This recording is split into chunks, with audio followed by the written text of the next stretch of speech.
વચનામૃત ગઢડા મધ્યનું 30મું, સોનું ને સ્ત્રી બંધન ન કર્યાનું.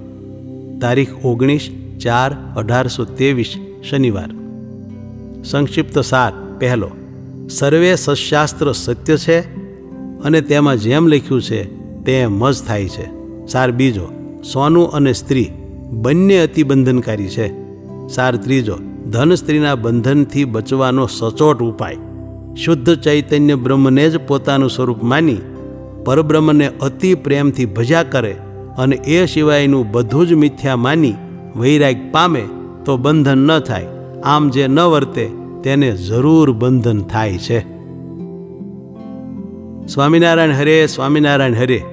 સંવત 1879ના દ્વિતીય ચૈત્ર સુધી 9મીને દિવસ સ્વામી શ્રી સહજાનંદજી મહારાજ શ્રી ગઢડા મધ્ય દાદા ખાચરના દરબારમાં શ્રી વાસુદેવ નારાયણના મંદિરની ઓસરીએ ગાદી તકિયા ઉપર વિરાજમાન હતા.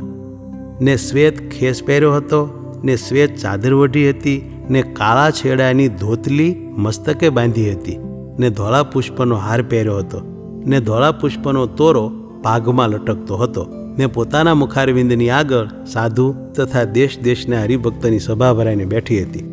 પછી શ્રીજી મહારાજ બોલ્યા છે, શ્રીમદ ભાગવત આદિક જે સત્શાસ્ત્ર તે સત્ય છે અને એ શાસ્ત્રમાં જે કહ્યું હોય તે તેવી જ રીતે થાય છે, પણ બીજી રીતે થતું નથી. જુઓ ને, શ્રીમદ ભાગવતમાં સુવર્ણને વિશે કળીનો નિવાસ કહ્યો છે, તો તે સુવર્ણ અમને દીઠું પણ ગમતું નથી. અને જેવું બંધનકારી સુવર્ણ છે તેવું જ બંધનકારી રૂપ પણ છે. કેમ જે જ્યારે રૂપવાન સ્ત્રી હોય ને તે સભામાં આવે ત્યારે ગમે તેવો ધીરજવાન હોય તેની પણ દૃષ્ટિ તેના રૂપને વિશે તણાયા વિના રહે નહીં. માટે સોનું ને સ્ત્રી એ બે અતિ બંધનકારી છે.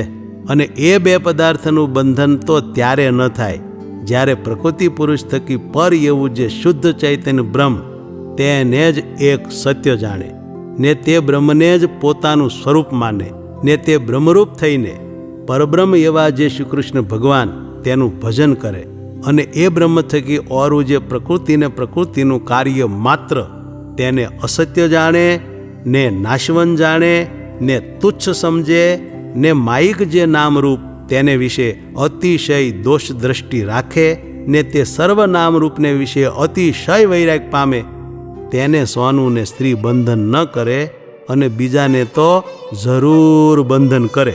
ઇતિ વચનામૃતમ ગઢડા મધ્યનું 30મું થયું.